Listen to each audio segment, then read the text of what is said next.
Hey guys! Welcome back again to my YouTube channel. So, it's me again, Diane. So, kung hindi ka pa nakaka-subscribe sa channel ko, please subscribe to my YouTube channel and also click the bell notification para updated ka sa mga latest vlog ko pang gagawin. Na guys, for this vlog, share ko sa inyo ulit ang journey ko dito sa paggamit ng Jimilan exfoliating gel and then yung lacy cream nila. So, yun, follow na din ako sa TikTok account ko guys. Ito ang aking TikTok. And then, ayun, makikita nyo doon, nag-affiliate ako. So, check nyo na lang doon yung Jimilan. Kung interesado kayong bumili ng ganito or mag-try ng ganito, i-check nyo na lang doon guys sa aking TikTok account. Meron din naman siya sa Lazada, sa Shopee. Ayun, sa TikTok nga, meron din. See, dito muna tayo ka exfoliating whitening gel ni Jimilan. So, ito guys, pang exfoliate ng face natin. So, gel siya. Kasi pag nag-exfoliate tayo ng face, hindi pwede sa face natin yung magagalas, like yung abonay, and then yung iba pang scrub or pang exfoliate. So, dapat lang talaga sa face natin is yung gel, like this. Siyempre, meron tayong research about kay exfoliating gel is mild and non-irritating to sensitive skin. So, pwedeng-pwede siya sa mga sensitive skin dyan. Range plant fiber, quickly peel off old cutting in 1 minute. So, ayun, na-exfoliate natin ng 1 minute yung ating face. Ingredients niya is meron siyang Italian Sicilian Orange, Niacinamide from the Holland, Korean Glycerin sa Cabra. So, ayan yung mga ingredients niya. And then, papakita ko na lang sa inyo guys kung paano ko in-exfoliate yung face ko. So, before ako maligo, in-exfoliate ko siya. And then, ayun, after nun, yan, panoorin nyo na lang guys. Flashback. Guys! So, ayan, gagamitin na natin tong Jimilan exfoliating gel. Ayan, lagay lang natin dyan sa ating mukha. Mamassage natin siya mamaya in circular motion. Okay, like this. And kailangan nila-exfoliate natin yung face natin once or twice a week. Kasama yung mga dirt dyan sa nakikita yung mga buo-buong white na yan.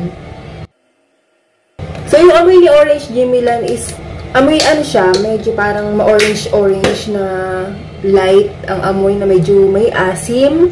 Then, after natin i-massage yung ating face, siyempre, hinamusan natin yan. Tanggalin natin yung mga dirt, yung mga old cutting, kung tawagin. Yan, kasama na siya dyan sa mga white na yan. So, yan, kailangan talaga natin nag-exfoliate ng ating mukha, or kahit na yung katawan natin, guys, eh. Kailangan natin na-exfoliate para mawala yung mga dead skin, mga ganon. So, kung mapapanood nyo din yung video ko, guys, dyan, di ba may video ako na yung abonay, pang scrub siya sa katawan naman. Ginagamit ko siya thrice a week para sa aking singit. So, yung nakaka-lighten, nakaka-help talaga siyang mag-lighten. So, sige, i-ano ko kayo ulit doon. I-update ko kayo sa ginagamit kong abonay.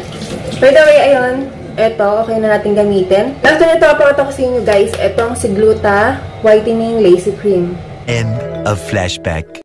So, etong box naman ni Jimilan, kung makikita nyo, may plastic pa yan guys. Ayan, naka-plastic pa siya. And then, pag in-open natin, ayan, ganyan, yung itsura ng loob niya. Exfoliating whitening gel for all skin type. Peel old cutting, skin glowing. Meron siya sa Hong Kong, and then meron din siya sa France. So, 50 grams. Pwede siya sa ibang body parts.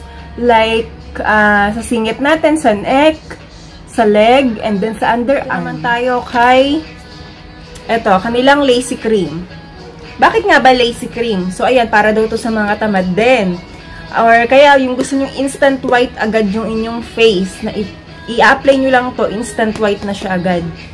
So, eto ang kanyang itsura, and then eto ang kanyang box. Eto. So, ayan, Gluta Whitening Lacy Cream. Long-term makeup, moisturizing, 10 times whiten. So, ayan, talagang nakakaputi siya. Instant puti. Ayan, dito ingredients sa gilid. And then, pwede rin siya sa face. And then, sa ibang body parts like arm, leg. Ayan, 30 grams siya. Mas konti itong Gluta Whitening. Kasi konting lagay lang natin. Talaga maputi na siya, guys. Papakita ko sa inyo mamaya. So, ayan. And then, yung expiration niya dito sa baba.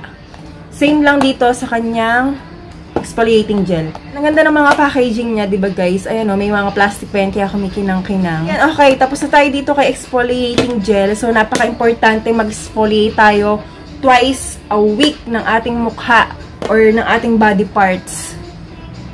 So, para maalis yung mga dry skin natin. Before ako mag-apply na to guys, ang ginagawa ko is, syempre, nililinis ko ang aking mukha. Using this sponge. Gumagamit din naman ako ng Zerisay. Alam niyo yun guys, yung Zerisay na toner, tsaka yung serum. So, paggabi, yun yung ginagamit ko, yung toner ng Zerisay, tsaka yung serum nila. Ayun, pahid lang ako ng toner.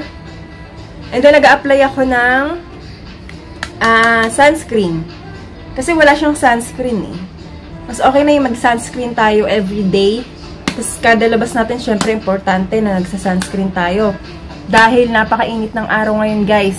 And then importante din siya kahit nasa loob ka lang ng bahay. Kasi yung mga ilaw dyan, nag-aano din siya ng mga UV. Kaya yun, kailangan natin ng sunscreen. Pag nasa loob lang naman tayo ng bahay, pwede na yung medyo konti. Na sunscreen yung i-apply natin sa ating face. Huwag kalimutan ng neck. Papatuyuin ko lang siya guys. Then after tumuyo niyan, ito naman ang i-apply ko. So ayun guys, okay na. Napatuyo ko na siya. So ngayon gagamitin na natin itong kanilang lacy cream. So meron ako ditong sponge. So ayan, ilalagay ko lang siya dito. So ganyan yung itsura niya. Yan. Ngayon, dito muna yung i-apply natin sa right side. So, yun talaga matatakpan niya yung mga blemishes, guys, ng ating mukha. And then, yung eye bag nating maitim. Ayan, napapa-instant white niya. And then, meron din siyang glowing effect. Parang ano ka, parang glow skin or glass skin. Depende sa inyo kung gaano karami yung gusto nyo ilagay, guys. Sa akin, okay na yung ganito. Ayan, kita nyo na yung difference, di ba? Parang natural lang siya, di ba? Kita nyo guys, kita nyo, di ba? Ito maitim, ito ang puti. O talagang instant white siya. O, see? See? Wow! Okay, apply na din natin yung kabila. Siyempre, huwag nyo kakalimutan yung leeg nyo. So, yan, pwede na siya sa ibang body parts, ha? Kita nyo guys. Ayan, ha? Walang filter yan, ha? Kita nyo, ya? Kita nyo, in-apply ko, ya? So, syempre, papantayin natin yan. Ang pangit naman kung hindi pantay, diba? So, pinakita ko lang sa inyo yung difference niya. Kita nyo naman, diba?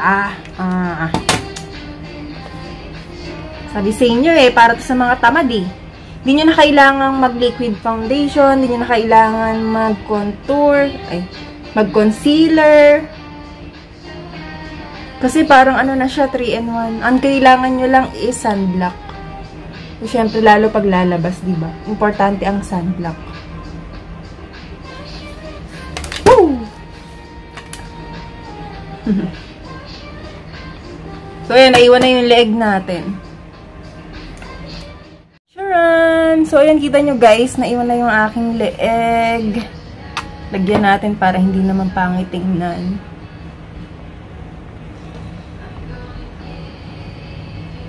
So, minsan nagko-concealer pa ako para dito sa aking eye bags. Kasi medyo kitang-kita siya eh. Or di naman. Diba? At least, natakpan pa din niya ng 80% yung aking eye bags.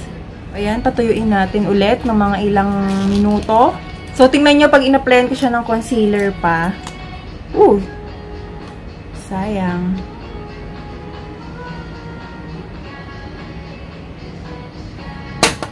So, yan. Ito lang tapat ng eye bags ko yung lalagyan ko ng concealer.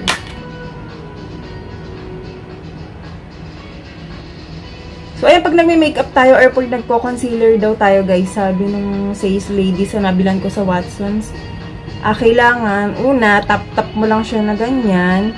And then, iganon mo na, i-blend mo na. Pwede mo na siya i-blend para ma-absorb daw ng ating skin muna yung product. Kaya, ganyan-ganyan muna. Ganyan-ganyan. And then, after natin, pwede na natin siyang iganyan. Diba? Instant whitening talaga. Ang ating G-Milan, ang ganda niya, diba? Tapos, ang kinis or may kinang-kinang pa siya. So, ayan. Hindi naman siya ganun kalagkit, guys. Ayan, syempre. Yung mga nagme-makeup, alam din yan na pag nag-liquid foundation kayo, pag may nilagay kayong cream sa face nyo, medyo malagkit siyang ganyan. Ang magiging finish dyan, product, para maging ano siya, yung Meron di ba yung in-spray na ganon? Ang tag doon? Basta yun. Setting spray. Or kaya, pagka wala kayong ganon kasi medyo pricey siya. Ako, ang ginagawa ko, powder. Powder ang nilalagay ko. Yung gaganon lang ako sa kamay ko, then tap-tap lang natin na ganyan.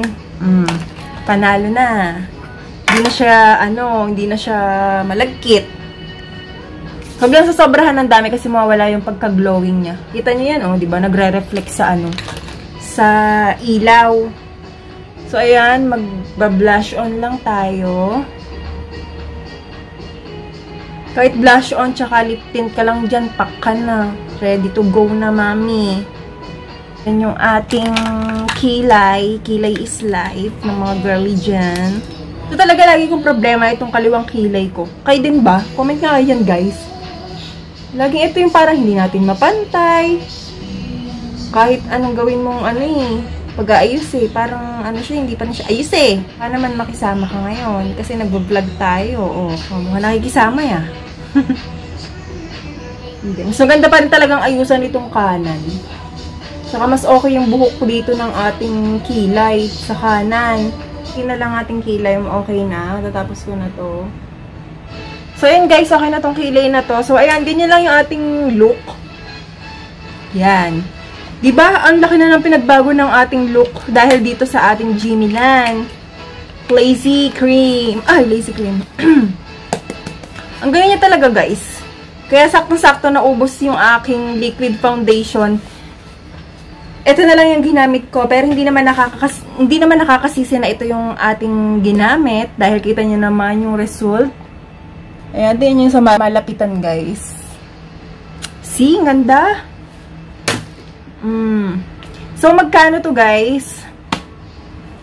Actually, pinaano lang siya sa akin. May nagpa-promote lang. Or may nagbigay ng mga sample. So, ayan, syempre, titry natin pag may mga nagpapadala ng mga ganyan. Titry natin yan, guys. And then, ipapakita ko sa inyo yung Honest review dito. So, ayan, ito yung aking honest review para dito kay Jimilan. So, magkano nga ba siya? So, nasa 250, 249, 339. So, mag-check na lang kayo dyan. Depende sa store kung magkano yung price nila. Basta hindi siya lalagpas ng 300 pesos. So, ayun guys. That's it for today's vlog. So, ayan, kita nyo naman yung result ng ating face dahil kay Jimilan yan. So, ayun, that's it for today's vlog. So, don't forget to like, share, subscribe, and hit the bell notification para updated ka sa mga latest vlog ko pang gagawin. So, thank you for watching. Bye-bye!